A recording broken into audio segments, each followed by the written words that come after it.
ஒரு நிறுவனத்தோட தலைமை எப்போ தனித்துவமா யோசிச்சு தானா முடிவெடுக்குதோ அது எப்பவுமே சக்சஸ் ஆகாது. ஆனா அதே தலைமை தன்னோட ஊழியர்கள்ட்ட தன்னோட கருத்தை முன் வச்சு அவங்க கிட்ட இருந்து கிடைக்கிற அவுட்புட் எடுத்துக்கிட்டு அங்கேருந்து ஒர்க் அவுட் பண்ணாங்கன்னா எப்போதுமே சக்சஸ் ஆவாங்க. ஏன்னா ஸ்டாஃபுக்கு தான் கஸ்டமரோட பல்ஸ் தெரியும். கஸ்டமருக்கு என்ன தேவை, கஸ்டமர் என்ன எதிர்பார்க்கறாங்க, கஸ்டமர் எப்போ திருப்தி அடையறாங்க, கஸ்டமருக்கு என்னென்ன குறையெல்லாம் இருக்குன்னு எப்போதுமே ஃபீல்டில் இருக்கிற ஸ்டாஃபுக்கு தான் தெரியும்.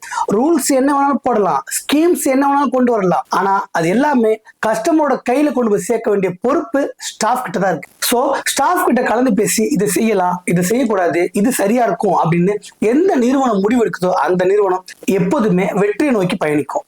அப்படி ஒரு நிறுவனம் தான் நம்ம பிஆர் தங்க மாளிகை. எதை செஞ்சாலும் ஓனரா தன்னோட இஷ்டத்துக்கு செய்யாம ஒரு ஸ்டாஃப் கிட்டையும் கேட்டு கலந்து பேசி ஸ்டாஃப் செய்யும் ஒன் ஆஃப் த பார்ட்னர் போல யோசிக்கிறது தான் நம்ம பிஆர்டியோட வாடிக்கை.